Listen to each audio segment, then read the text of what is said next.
Okay, well, good morning, everybody. Welcome to our November public board meeting. The meeting is being recorded by Teams, and to assure members of the public, this will be published in full on our website, as well as those listening in this morning. And we welcome members of the public as well who've given up their time to listen to our meeting. If I could ask our colleagues, our members of the public, to leave their cameras off, please, and go on mute so we keep the internet signal strong and board members can contribute appropriately to the meeting. Some of my colleagues may not have, some of my non-executive colleagues may not have the raise hand functionality on their IT. So if that's the case, can I ask them please to either shout out or wave their hands in normal way, and hopefully someone will notice you, particularly myself.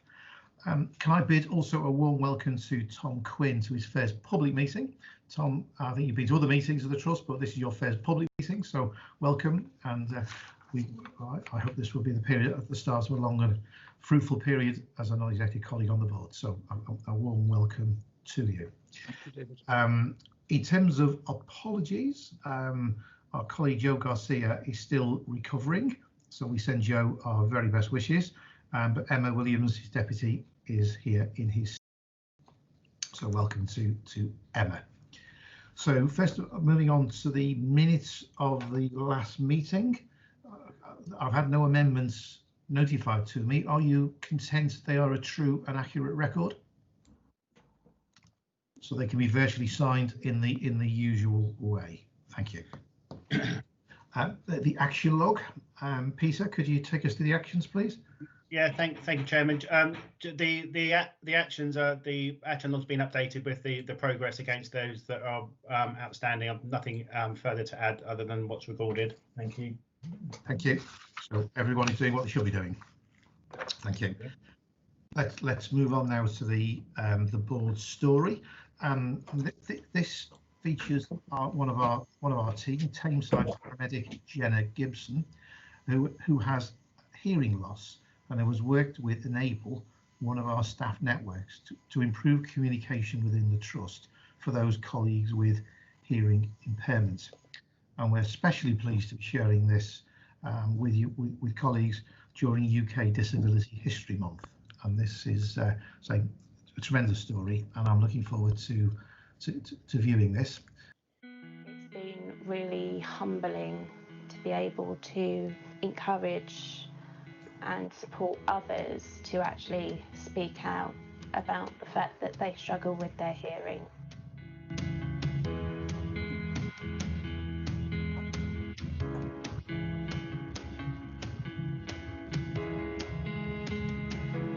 I'm Jenna. I'm a paramedic at Tameside Ambulance Station. I've been qualified paramedic for 7 years. Just before I started university, I was diagnosed or thereabouts with chronic middle ear disease, which through several surgeries has left me with a hearing impairment, which means that I have to wear hearing aids. So the last time I was off sick for having surgery on my ears, I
Thank you, Adam, and thank you to Liz for producing the video. I think we can also say we're very proud of Jenna. I have to say I found her very moving, and I have to absolute credit. What a professional. Any reflections from board colleagues? I couldn't help but have a wry smile when she smiled when she said she was not used to coming forward. She's a very powerful personality, Jenna. I'm sure she is, but she needs to be in the job she has. That's good for her. David, I only want to say something just so it's clear that board members are saying nothing for. I'm hugely impressed by that. I come from a family where we have a number of hearing issues, and those simple procedures are so important to people. Yeah, thank you, Al. That's well said. Fiona? Yes, thank you. Good morning, Chairman. Good morning, everybody. Yeah, I was immensely privileged to spend some time with Jenna outside Dartford Ambulance Station and to hear her story, and also to discuss with her the huge impact that she can have on others with a disability, and reflecting with her on another colleague who is a paramedic with the London Ambulance Service, who is also profoundly deaf and was the first paramedic to with hearing impairment to work on the motorcycle response unit and then helicopter. So it was just an example of, you know, you do not have to have boundaries around your practice, and it's because of the sort of personality you are, you can have that sort of impact and go out to schools to talk to children, to encourage them to not use disability as any sort of to hold them back in any way. And I think she's a wonderful example of that. Yeah. Well, thank you, Fiona. I will write to Jenna on behalf of the board to say how privileged we were to hear her story and to encourage her to keep progressing, as it were. I mean, she's clearly a very skilled paramedic, and we're very proud to have her, as we are with all of our staff, but particularly those who work with a disability. And I think that says a lot for our values and making sure that we demonstrate those. Ali, do you want the final word? Yeah, thank you, Chairman. Good morning, everyone. Yeah, just to say, again, like everybody else, really inspiring video. I think one of the things out of it for me is actually the power of storytelling from people who are both in our staff, but also as part of our staff networks, and hopefully board colleagues and others, for the wider public watching this, they will know, and for our staff, just to join networks where possible to actually really contribute and hopefully share stories that are actually inspiration to other people as well. Thank you very much indeed. Shall we move on into the first of all to the tomorrow reports? Hopefully it's mostly self-explanatory, but this sets out really the key points for this morning's meeting, to ensure that we hold to account those who are leading the trust for the delivery, particularly of our 999 improvement plan, and our approach to the management of winter, which I'll say some more in a moment. So hopefully that is clear in terms of the key focus of the meeting, particularly when we go through the performance report in the manner which we've set out. So that will be our main agenda item. We'll clearly be taking the BAF and ensuring the board assurance framework and making sure that we are aware of our risks and that we have appropriate procedures and processes in place to make sure they are being managed. I've also set out for you some highlights from since our last public board meeting. This role is full of highlights, so I picked out some particular ones. The Chief Executive and I have been able to represent CCAM in a number of meetings with external colleagues, particularly our members of Parliament, who remain very positive in their comments about CCAM, to which we are most grateful, and also with NHS providers who speak for the provider sector within the National Health Service, who've been most helpful in some of the feedback from both from national level, but also we're able to make representations to them and some other national meetings. One particular point I want to make: I was absolutely delighted to visit our 111 clinical assessment service in Ashford, which you'll hear more about later in the meeting, and that was really pleasing to meet our staff there and to witness their professionalism dealing with some significant demand. But I just wanted to just say a few words at the end of my report, just really to take stock as we get towards the end of 2020 and we have the festive season coming upon us, but we also have the challenges of winter, COVID, and the flu season about to hit us.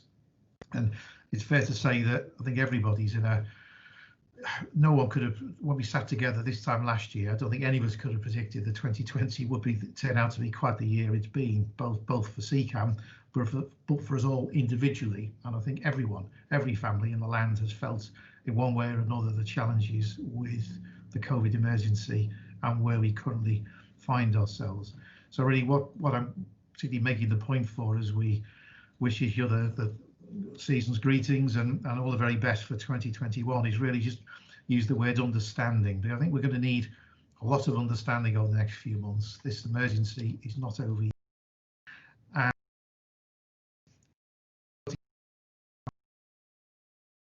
here in spring with the hope of a vaccine and with promises of a more enlightening 2021. What I'm really asking for though is understanding, first of all, from our public.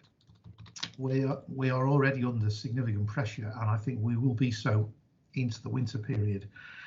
And I think we're going to need their understanding, because we may not answer the phone as quick as we may like in 111 because of sheer volume of calls, because of a 50% increase in demand. We may not always get to you as quick as we like, not because we don't want to, because quite frankly, our staff are working to the point of exhaustion at times in order to deal with the demand. I think I would also say that around this table as a board, we need to be equally understanding of each other.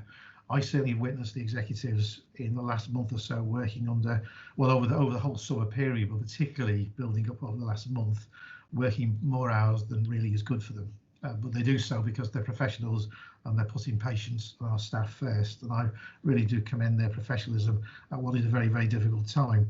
And finally, I ask, we need to be understanding of our staff and our staff of the leadership of the trust. I think at the moment we've got sometimes well-intentioned actions have been sometimes misinterpreted. The actions have been well-intentioned but not always been received that way by the listeners, by the readers. And I particularly welcome the joint statement that was published yesterday between the staff side of the organisation and CCAM, because we do need to be together and recognise that there's more that unites us than divides us over the next few months, where I think the pressures I certainly witness within the wider NHS are significant, and we're going to hear about through our risks today, some of the challenges that we face. So in conclusion, can I thank the executive for their leadership and the wider staff of CCAM for what we've achieved in 2020. It has been a significant achievement, and going forward into 2021, I hope that the foundations we've laid can come to fruition going forward. So my key word for today is understanding and support. So I mentioned the risks, so let's move on now to the board assurance framework, the risk report. Peter, Company Secretary, over to you.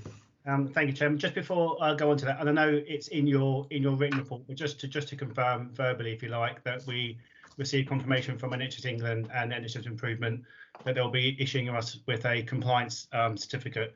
In relation to our enforcement undertakings from a few years ago now, we had hoped to have that certificate by this board meeting, but hasn't yet come through. But they've confirmed that it's winging its way to us, which I think is a really positive step forward.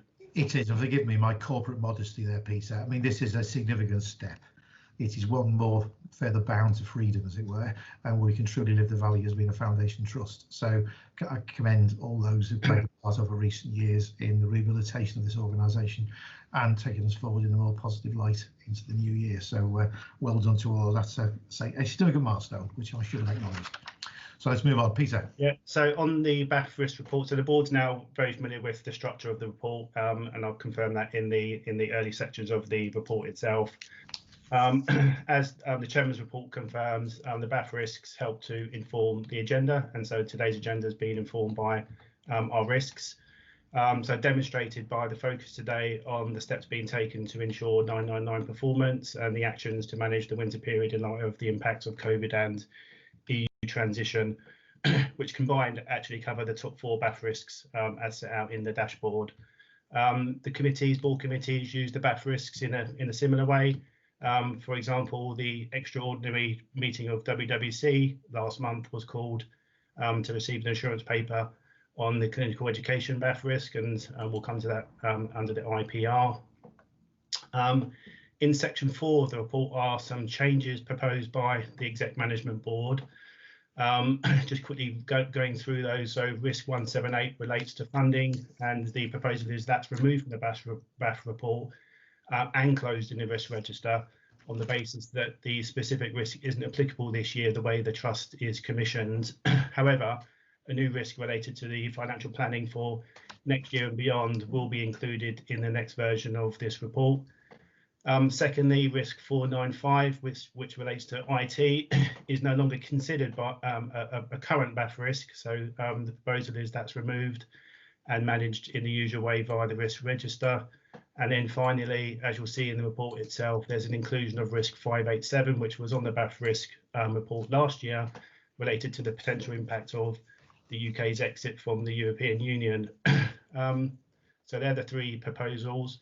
Just to reinforce that the BAF risks are and should be dynamic, and so what might not be considered a BAF risk today, e.g. the IT risk, might be tomorrow, so it's kept under constant review.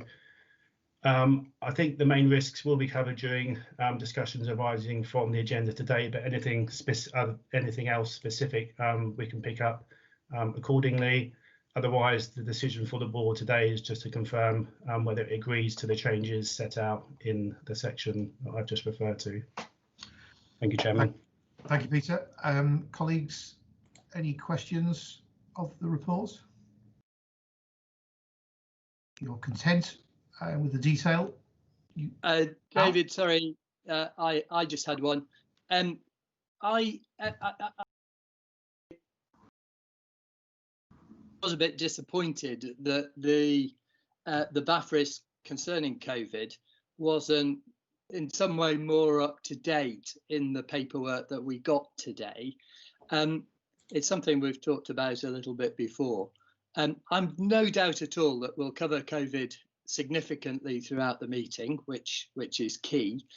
My suggestion is that we make note of the current and future risks that we're seeing, and in future we record those on the BAF risk tool, and then as a board we use that tool to manage our future risk. Most of the things that are recorded on within the tool relate to April, May, June, July of this year, and we need to be looking ahead. So my suggestion is we record more of what we discuss about future risks and we put them onto the BAF in the future. Thank you, Al. Peter? Good challenge, and perhaps we can specifically pick this up next week at the audit committee, because I think this is one of the risks that the audit committee specifically looks at. Only thing I was just going to add is that this risk is the overarching COVID risk, so notwithstanding what Al said, and there are other related risks that fall out of this risk related to COVID, and there are several. Yes, yeah, I'm sure there are. They're certainly in our eye line. Michael, as chairman of the audit committee. I'm very happy with that, though I do support what Al is saying, because I think the public would expect the risk to be highlighted at the most senior level within the organisation, that is the board. But I'm quite happy to follow that up at the audit committee. Chair, if I may, I just got one comment, and I support all the changes, but just echo a slight concern I've got, which is around a new risk related to financial reporting for 20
So the last section of the IPR is our workforce section, excuse me. So if I introduce Ali and then Laurie to do the escalation report from WWC. So Ali, over to you, please. Yeah, thanks, David, and morning, everybody. So it's interesting that the people issues have come up in almost every single item so far, actually, this morning. So I think that is a really prominent feature, I think, of life at the moment. So people will have been able to see from the IPR itself that actually our workforce position overall, at least on the numbers alone, doesn't look too bad. I think the big issues that Philip referred to earlier and others have referred to are the fact that we are hugely impacted, I think, in terms of the number of staff who we have out of the workplace at the moment, whether they're self-isolating or whether they have COVID. So I think we have been impacted by that without a doubt, I think, and that is a daily source of attention for us. To draw out a couple of trends, I think, from the workforce numbers, though, which is that our turnover and vacancy rates have actually shown steady improvement this year. And in particular, I think that's it's partly a feature, I think, of life here, but also I think it is also a feature of the general employment market as well, which we are seeing in the public sector, actually, that turnover rates are slowing down as a wider trend as well. So on the issue about staff absences and staff who are self-isolating, etc., I think it's fair to say that we are trying to be as supportive as we can to our staff in the current circumstances. And particularly as we know that actually the stress involved is quite a unique time in many of our lifetimes, I think. So I think this issue about health and well-being is very much at the forefront of our thoughts. It's worth saying also we do actually have very good health and wellbeing facilities as a trust, I think, compared to many organisations, and but we are trying to do additional things as well with that. So last week, for example, we had a specific webinar around mental health wellbeing, which we know has been a massive issue and continues to be a massive issue. And in one sense, actually, I think one positive thing coming out of the pandemic is that there's more focus on these things than there ever was before, and I think it's good that we continue to do that. So in terms of a couple of other things to draw out as well, which are exceptions within the IPR itself, I think the disability monitoring really flags a really interesting point, I think, which is that there is a massive difference in the number of people who say that they have a disability when they complete our staff survey, but when we actually ask them to formally notify that when they're joining us, it's actually a tiny number. So we're just looking into that to understand why that would be such a large difference. And the other one, just to say, in terms of the gender pay gap, it's encouraging to see, I think, some small modest improvements, I think, in terms of the gender pay gap at senior levels. However, I don't think that's anything we can be complacent about at all. It's something we are paying attention to improve further. One thing for the board and for the wider people listening to this, I think, is that people may be aware that the requirement to report a gender pay gap reporting this year has been suspended. However, we intend as a trust, I think, in terms of our positive work in this area, to continue reporting. We see no reason why we shouldn't, and that's a really important thing, I think, in terms of sending a signal both about the importance of the issue itself, but also in terms of a message to our staff. I think that this is something that matters to us.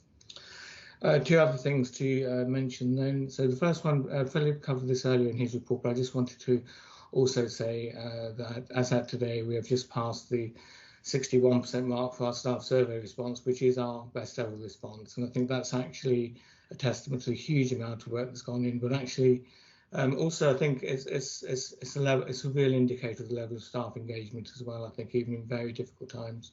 So, and I think it'd be really interesting to see what comes out of that.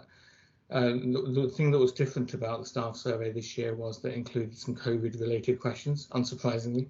So I think it'll be interesting to see what the results of those are.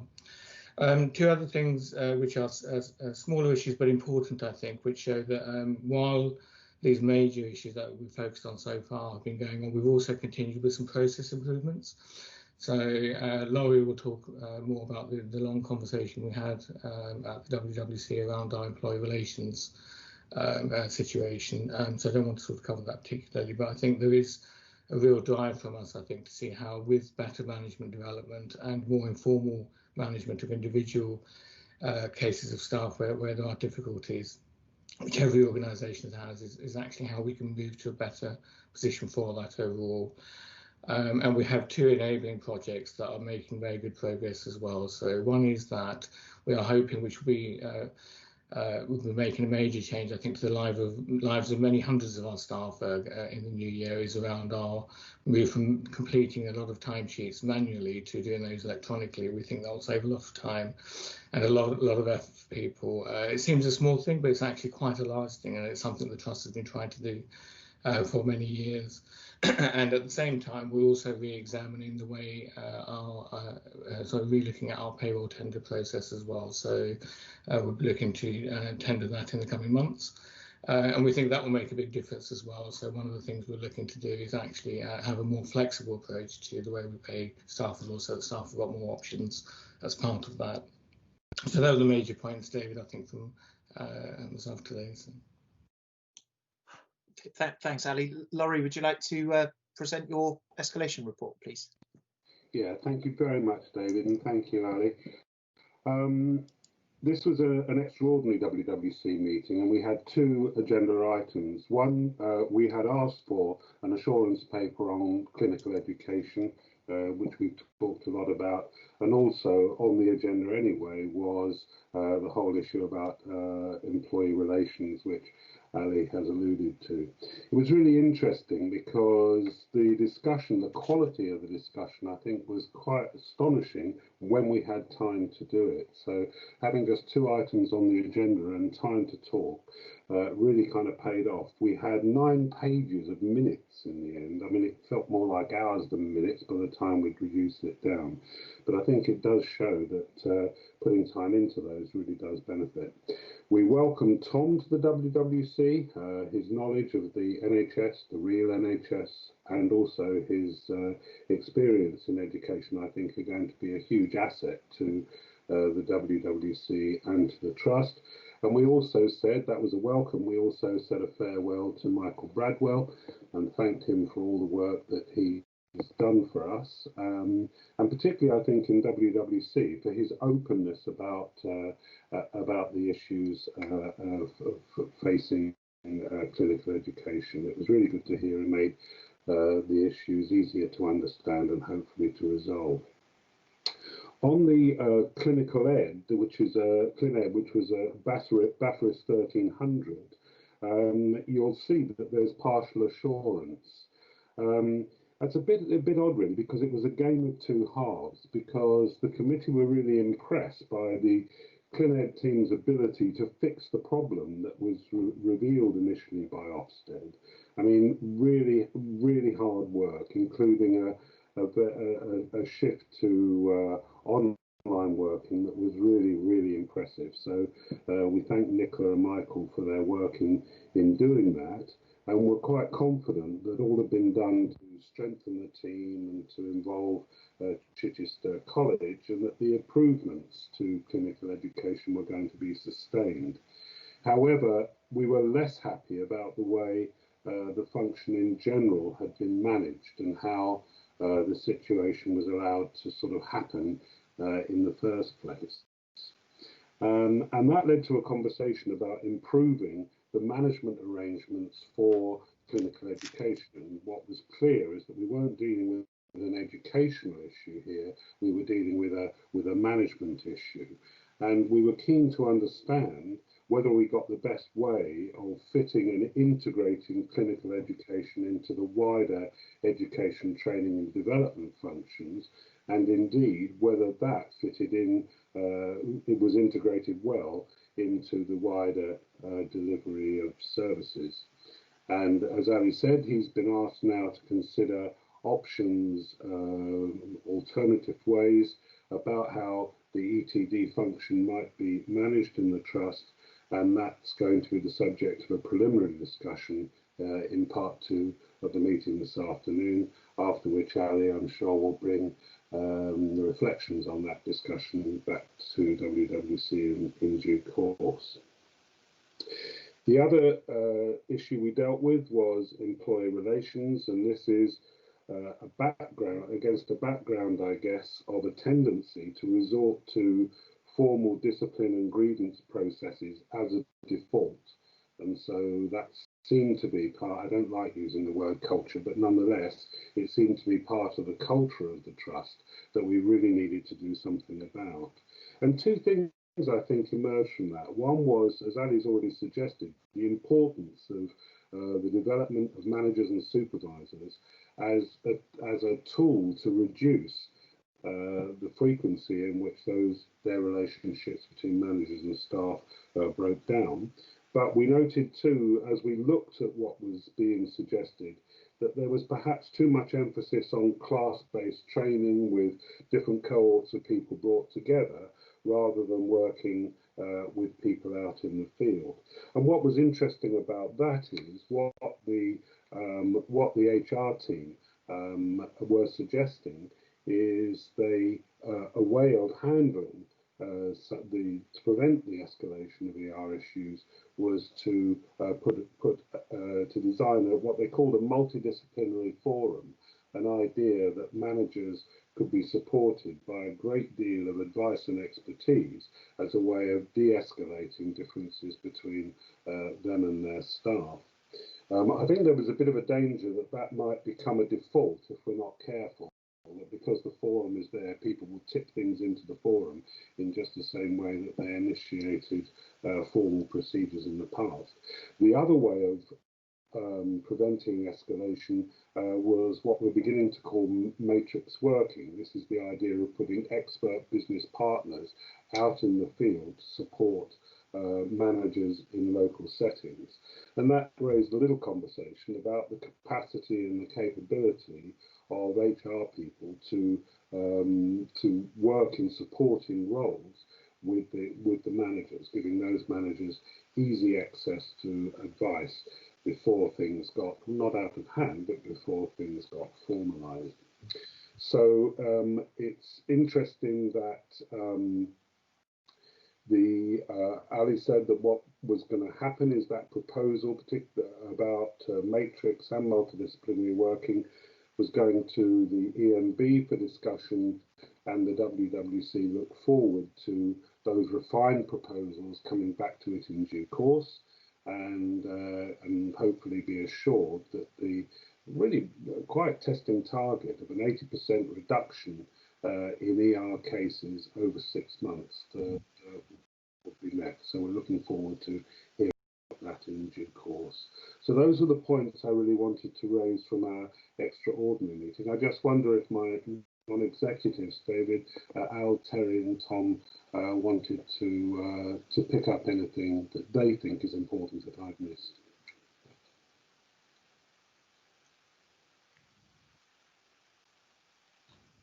Tom or Terry, anything further to add? No, I think it was a very good summary. Tom? Yes, I agree with Terry. Very good summary, and obviously we're having the detailed discussion in the in part 2. Thanks. Thank you. So, any further questions from of the Workforce Committee and of the overall workforce report from Ali? Is the board content to receive that? I think a very comprehensive report. Thank you both for the work that's going on within the Workforce Committee, and I commend you for the approaches that's been taken. So thank you. Right, let's move on to the next item, which is the winter planning and EU transition. Very topical at this point of the year. That's our point of the political timetable. So, Emma, are you going to lead us into this? No, I think David's going to start, and then we're going to double team it. Okay, David, the floor is yours. Thank you, Chair. Thank you very much. We'll do a bit of a double act on this. So, board members will have seen the slides in the pack, which I will run through specifically on EU transition. But just before we do that, I think it's worth sharing with the board the approach to just winter as a whole, which includes EU transition. So in terms of the areas that we are particularly focused on, obviously COVID goes without saying. We have EU transition from the 31st of December. We have our normal winter pressures as we would expect to have at this time of year, and usually the only thing we would expect at this time of year. We have flu season, but we would probably absorb that within winter pressures, and we have the normal system problems, however hugely exacerbated by COVID capacity issues, lockdown, staff fatigue, and also shortages across other provider trusts. So quite a perfect storm that we've been referring to for some time and planning for some time. So we've put some good governance processes in place, and for assurance of the board, I wanted to run through those today. So we use our Organisational Response Management Group, our ORMG, to oversee each of the all elements of the work that is going on in each of these areas. The ORMG, Organisational Response Management Group, receives via its weekly agenda. It meets 3 times a week plus once on the weekend, and receives by its on its weekly agenda profile assurance on each of these elements in various meetings throughout the week, and then it provides a RAG, a red, amber, green rating against each of the areas, which then goes to our executive management board once a week, which then obviously reports it here to the board. So that's how we're managing the governance around these areas. I hope and would like to think that the board members, through the way we've worked through the agenda today, have assurance on where we are with flu, the operational performance in terms of winter and systems delays. And then the last bit outstanding is the EU transition piece, which I'll run very quickly through the slides on. But I might pause at that point, Chair, if I can, and just make sure we have covered off the other issues before I go to the EU transition piece, and perhaps bring in Emma if there's anything she'd like to add. Yeah, thank you, Dave. Very important that we do. So are we Emma, anything you wanted to add for our winter planning? So I don't think so. I think David summarised most of it. I think we are absolutely hand in hand walking through this with internal stakeholders, and I can't emphasise we are present at tactical coordinating groups, strategic coordinating groups across Kent, Surrey and Sussex. We are absolutely in step with all of our colleagues across the different areas, particularly looking at the acute trusts and working. So, for example, with the with BSUH, the acute hospital in Brighton, and others where there are other pressures. So nothing else to add. Thank you, Chair. Thank you. So, David, okay. Any other questions? I can't see any hands raised, so straight on to EU transition, then, please. Thank you, Chairman. So I won't put the slides on the screen, but they are in the packs for everybody to have a look at. The slide deck predominantly talks through the governance process that we've put around the EU transition programme, which we relaunched at the end of or middle of October. We set up a programme which was effectively a 6 to 7 week sprint to the week commencing the 7th of December to make sure that we had all of our plans in place, which included funding and so forth and so on, to make sure that we were as set for this as we possibly could be. At the point of the week commencing the 7th of December, we would then start to transition the programme into the normal command and control structures that already exist within Ops, because whilst EU transition is a thing in its own right, the impacts of it will affect our daily business as usual approaches to delivering patient care. So to keep it separate would be false. So the plan is that from the, as I say, week commencing 7th of December, the strategic commanders will lead this as part of our business as usual command structures anyway. We set up 5 distinct task and finish work streams, which I will run through in just a second. And as I say, the assurance goes through our normal process, which is the Organisational Response Management Group into the executive and into the trust board.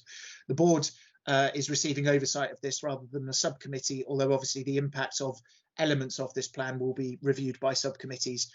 Lucy's already mentioned the joint QPS Finance and Investment Committee.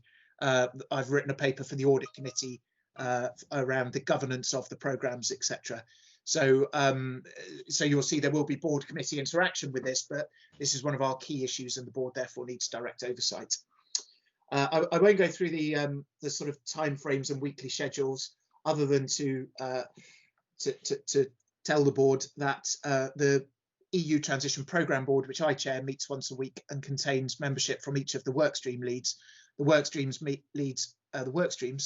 meet at least once a week and do the business, and then give the assurance to the programme board that everything is being done. Behind the scenes, as with the 111 mobilisation, we run a full programme methodology behind this. So we have a milestone plan, which is somewhere over 500 lines, which consolidates all of the workstream milestone plans, each of which are quite substantial, with milestone dates, percentage completion, and all the usual stuff you'd expect to see via a proper project methodology. In terms of people, I won't go through the names, but I put them in the slides in the pack, just to give the board assurance of the level of seniority that we've assigned to this.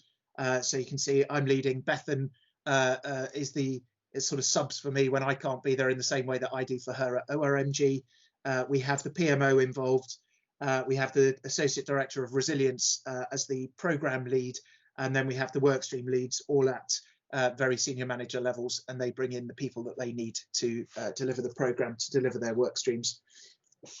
In terms of the work streams themselves, we have a command and control work stream, which is effectively the EPRR, so the emergency planning and resilience function that we already have in place. They're looking at things like the liaison with other ambulance services, with the military, making sure that we are connected and involved in all of the regional emergency planning forums, the local resilience forums, etc. And that's their remit, and then bringing it all together to make sure it all aligns to our internal command and control processes. And that's led by Ian Shaw. Emma's leading a work stream, which is one of our biggest work streams, around the operational model. So that will include any additions to the surge management plan, for example, the dispatch safety model, which we'll be discussing at a later date and via QPS. It also talks about the clinical risks. So within that work stream, Emma has support from both Bethan's deputy and Fiona's deputy, as well as other colleagues who are senior clinicians who we're bringing into that, as well as senior operations managers. The third work stream is really around the equipment and people that we need for this. So it's scheduling, production, fleet and logistics. That's being led by James Pavey, who's one of our senior operations managers. It will look at the both production and supply of staff hours, the vehicles that they go in, the consumables, the stock that they need, and things right down to whether or not we need to book hotels, because the travel situation will be such that people won't necessarily be able to get home after each shift, so we may have to think about it in a slightly different way. It also includes stock of medicines and equipment and so forth. The fourth work stream relates to our control room in Coxheath and 111 in particular, but obviously our overarching virtual infrastructure. So we do know that the control room for 111 is in Ashford. It's very close to the hospital. It's also very close to where some of the major road disruptions may be. So we're working up contingency plans should we need to enact them in those things. And then our EOC control room, Emergency Operations 999 control room in Coxheath near Maidstone, whilst not directly impacted by the traffic disruptions and so on, obviously will have an impact depending where the staff come from. So this work stream will look at everything from where the staff live and how they travel to work and what the potential impacts could be there, right the way across to if we did lose a control room for whatever reason, what are our contingency plans? So, you know, for example, how easy would it be to move people to Crawley for a short or long period of time if we were to lose, you know, the Ashford control room, for example. And then the final work stream is the people work stream led by Ali, and this looks at much of the people related stuff. Some of this will need to be done immediately, and some of this is a bit longer burn as the incident goes. So, for example, one of the first issues we're looking at here is to make sure that everybody has the correct documentation for right to work as we leave the EU, as a very simple example. It will also look at things like, I'm sure, the working time directives, and just making sure that we are keeping people safe and well whilst we're asking them to do things slightly outside of the norm. And then finally, the programme board, which I chair, basically is the catch-all for everything else. So that will look after finance, the system engagement, the governance, the business intelligence reports that we need, and all those kind of things. So that will include my deputy as the Deputy Director of Finance. Peter Lee sits on that with us. Janine will sit on that for comms. And that's where we kind of pick up everything from the work streams, bring it all together and do some of the outward communication stuff. So we have Gillian Week, for example, on that, who's our lead for system partnership and engagement.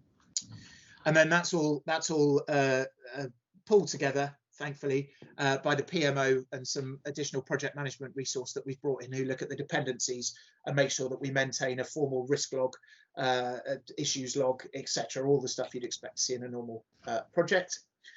I think I've probably described how this all fits together, but there's a diagram in there that also does that in pictorial form, and also just shows that the programme board has the links in with the regional coordination centres. And then finally in the pack, I've just included as an example our highlight report, which is shared with the organisational response management group every week. This one's slightly out of date due to the time frame to get the board papers in, and I can confirm that the latest highlight report, which we reviewed on Tuesday, has actually turned the programme to green rather than amber, which this one illustrates. But it gives you an example of the issues that we're looking at, the progress we've done each week, and so forth and so on. So that's kind of how we do our internal programme. We've shared this with both regional and national colleagues who are assured that we are in control of our own destiny and everything that's within our hands. We must acknowledge, I think, as the board, that whilst we have this process, these processes in place and this framework around what we're doing, we will end up going into this with probably extreme and very high risks on our risk register. We've mitigated them as far as we can, but you know, we won't be able to make them go away. So I think that's fine, actually, but I think we do need to be cited on that as we move into this. And then I think when we look at our external relationships and the impact that the external response will have on us, we also need to be very, very clear of some of the implications of that. So we're building our programme around the government's reasonable worst case scenario. That's a published document. It's out there in the public domain. It's what every organisation is using to plan. So that's all fine. In terms of some of the speed at which decisions are being made, which will have implications on us, we are finding that it's not as quick as it was the first couple of times round before this came to a halt and didn't transact. We are talking to our regional and national leads around that. They acknowledge that, and they are working hard to sort of catch up. So to give you an example, the Department for Transport is still working through the finalisation of some of their plans, which will obviously affect our road networks, which will obviously affect our response and how we position crews and staff. I think all sectors are in the same place with that, but we're slightly coming up to the date now. We have about 7 weeks to go, so we'd like some assurance on some of that sooner rather than later, which people are working towards. I think the health system clearly is dealing with the pandemic at the same time as this, and therefore whilst we've talked about plans, we'd like to actually physically see some documented plans so that we can make sure that they correlate to our documented plans.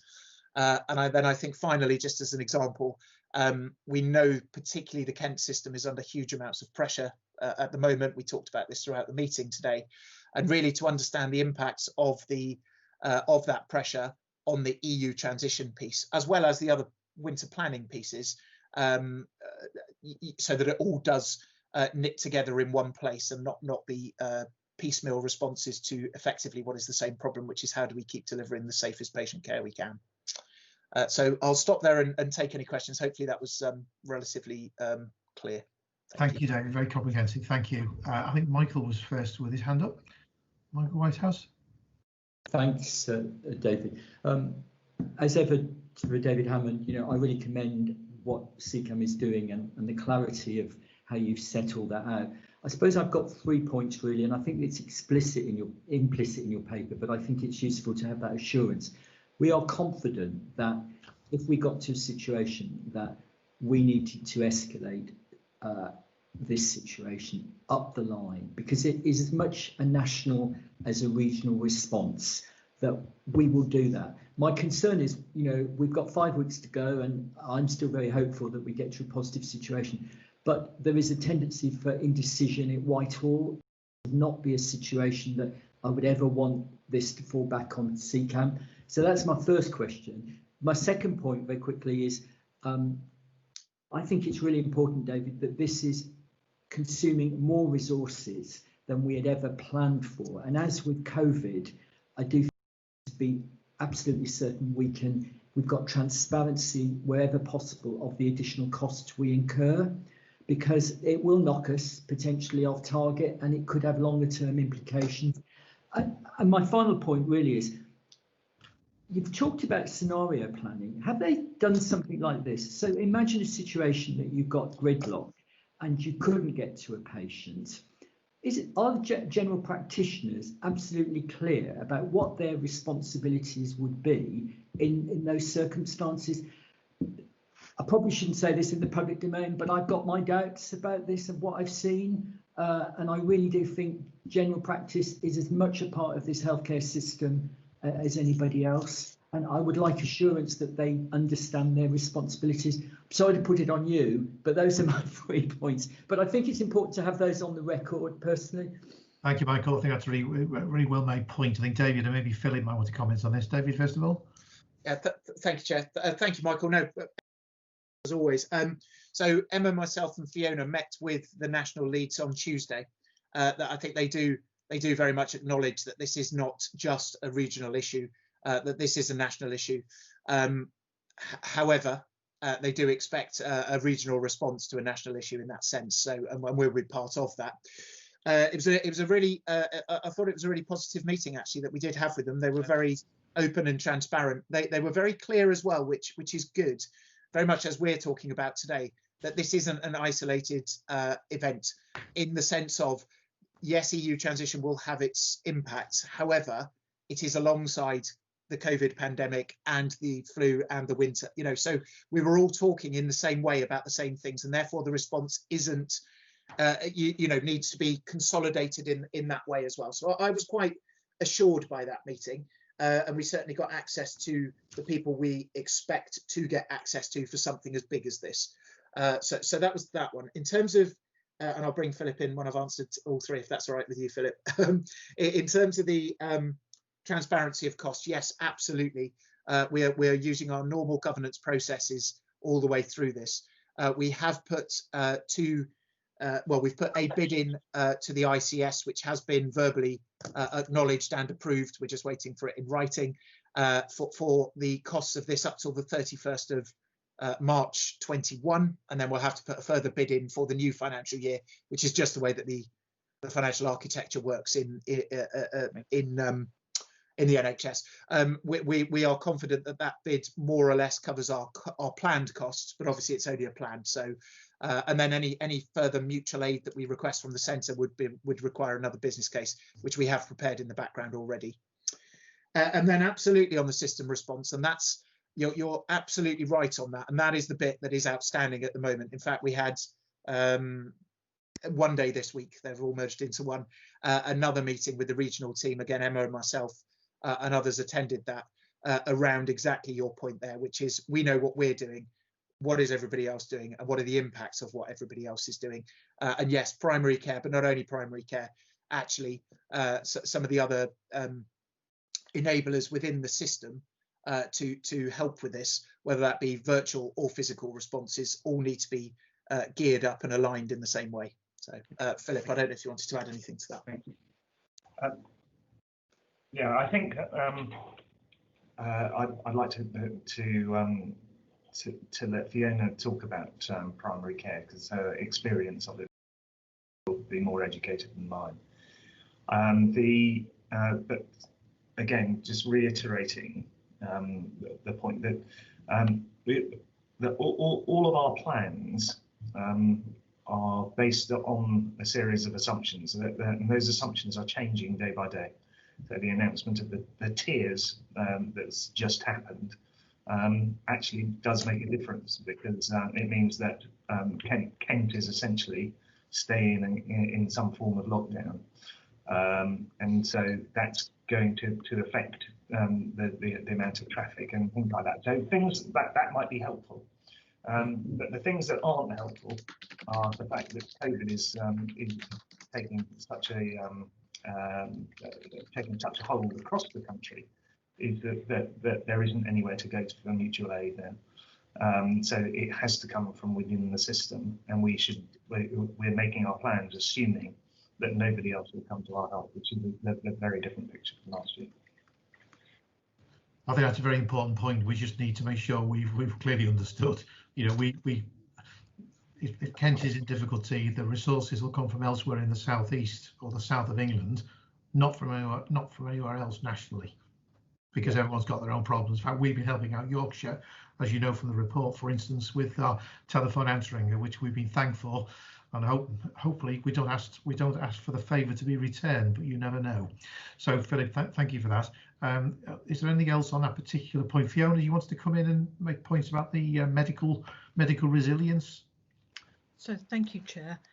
I suspect my colleagues in primary care would be absolutely horrified if they thought I was an expert, because my background is emergency medicine.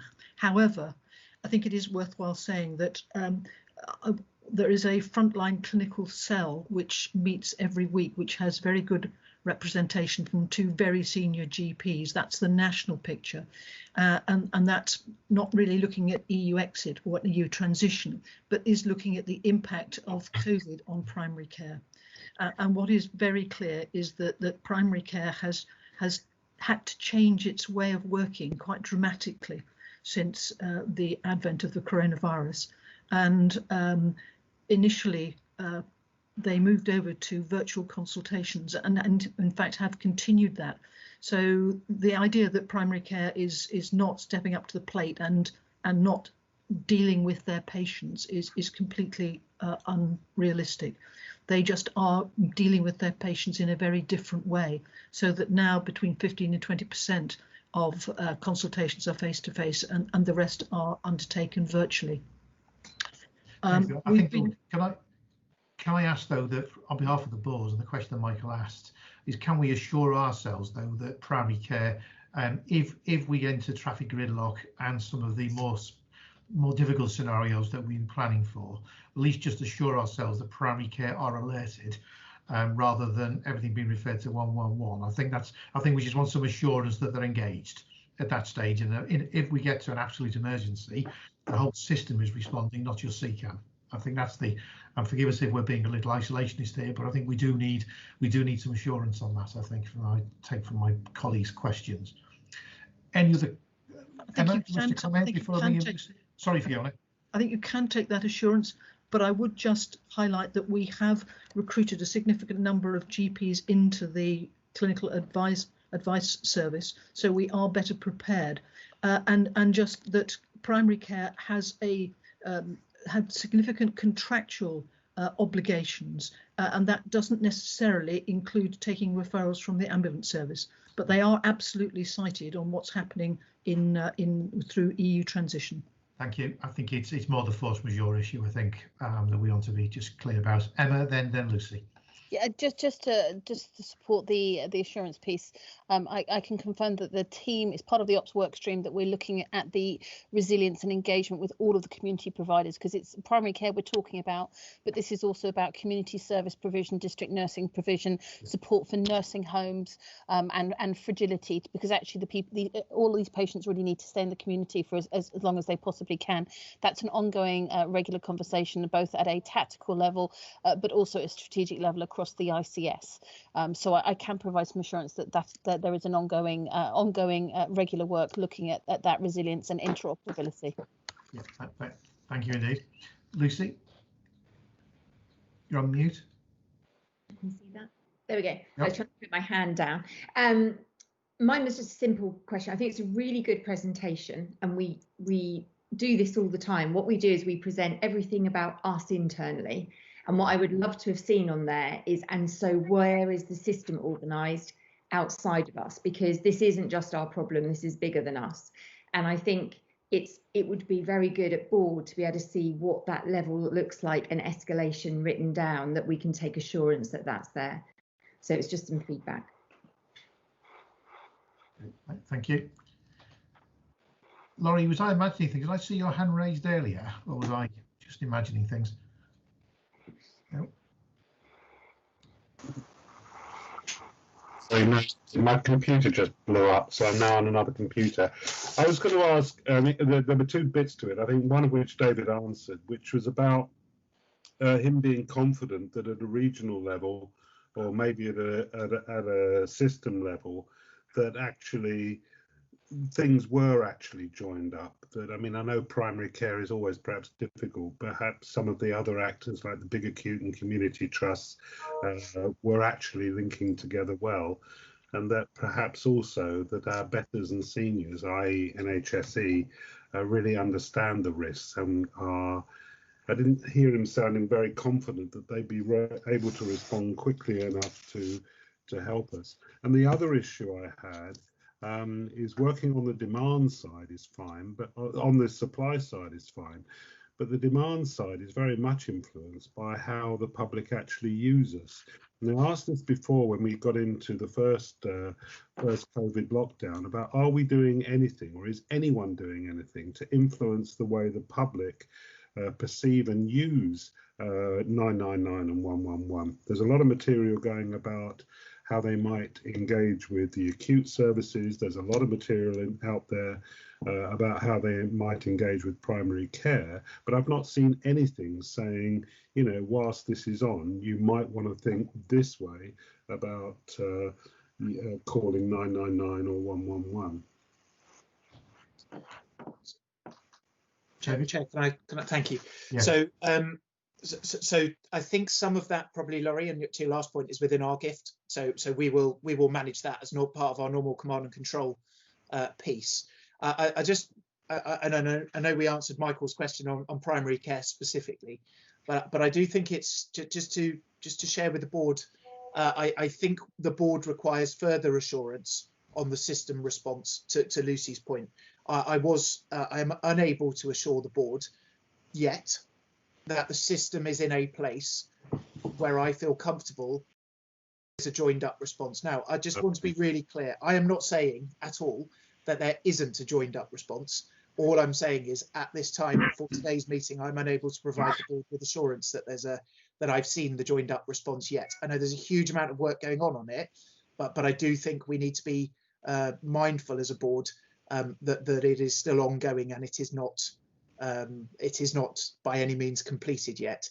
If there are further issues to raise, then obviously as a board we need to be fully cited on those as quickly as possible, and that will come through the normal governance processes that I've outlined in this presentation today, from EMB straight up to board, and then we can decide how we address that. So I just wanted to be absolutely clear on that. We're presenting the assurance on where we are, and we know that there's still work to do, particularly on the system elements. Okay, and on that, okay, that's really helpful. I might have missed a bit of the answer whilst I was changing computers, but on that kind of engaging the public front, we're preparing stuff to do that, so that's ready to go if we really feel we need to influence the way the public initiate our services.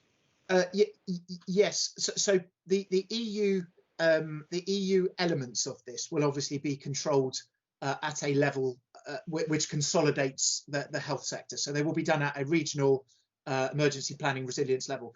In terms of our CCAM response to our public, this will be brought into our normal command protocols, which include some of those messages as and when demand hits the point that we need to send that out to the public to ask them to only call us in an absolute emergency, etc., etc. Because the reason for that demand may not be absolutely clear, whether it's winter, COVID, flu, EU transition. So that's our internal response. External response absolutely is driven by the system, the ICS system, particularly in Kent, and then the national teams, which we have which we're part of. So that's how that will all work in practical terms. Thank you very much, David. The Kent system is particularly challenged, and that's just to emphasise the point that David was making, and that's why we've released the Director of Nursing and Quality to attend the special meeting this lunchtime to further progress that, so at the very highest level. Further questions? I think Lucy, then Tom. No, sorry, mine was a mistake. Sorry, it's all right. Mine Tom, was really just your hand coming in. Sorry, thank you. Mine was coming in on Laurie's point, really. So it's this communication thing is going to be really important. What we can't have, and I think David actually did cover this just in his response just now, what we can't have is the perception out there that we're not open if you think you're having a heart attack, you're having a stroke, if someone's having a cardiac arrest. You know, unfortunately, across the NHS, you know, we saw many lives lost because of that in the first wave of COVID.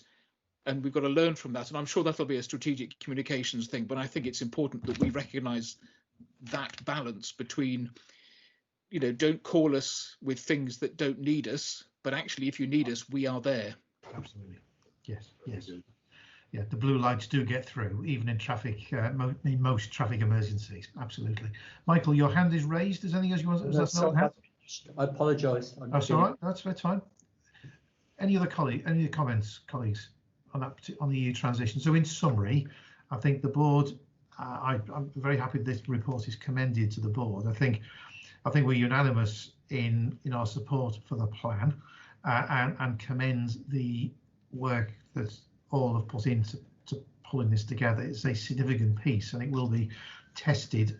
Well, let's hope it's not tested because our politicians will have delivered a settlement. However, as Terry indicated earlier in the meeting, there are can be unforeseen circumstances, even if we have an agreement, ranging from industrial action potentially in France through to other bureaucratic delays, particularly with the main lorry park being near to our main Make Ready Centre in Ashford. So the number of challenges that still could happen yet.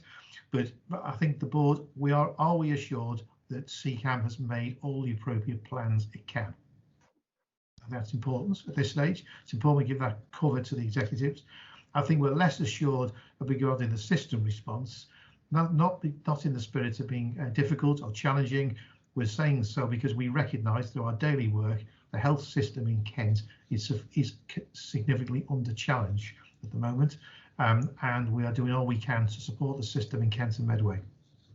But that is challenged, and further we've also had further challenges further around the system in terms of Surrey and Sussex hospitals coming under unusually high pressure in systems where we don't know, in hospitals we don't normally see delays in ambulance transfers. We have seen within the Surrey and Sussex systems in recent weeks. So we've got to be really on our guard, I think, over the coming months regarding this issue. But I commend the report and I commend the work that the executives have put into and the rest of the team to pulling this together. It's a significant piece of work. Thank you. Right, moving on. Any other business, colleagues? Anything urgent you need to transact at this meeting? Before I ask for questions from our public, are you happy that we've discussed and foreseen all of the risks we can from the paperwork and the discussion you have before us today? Are you content of that? In terms of the meeting itself, effective, voices being heard, balance of non-executive and executive discussion. Hopefully the executives are feeling suitably scrutinised but also supported. And non-executives feeling you've had openness from our executives. Okay, thank you. Let's hope jointly then we've assured our public who are listening in. And I ask maybe Isabel or the colleagues, are there any questions from the public? We don't have anything in advance, Chairman. I'm not sure if anyone's in the meeting from the public that has a question. If they have access to Teams, they can put a question in the box. I'll leave a moment just to see if one comes through, because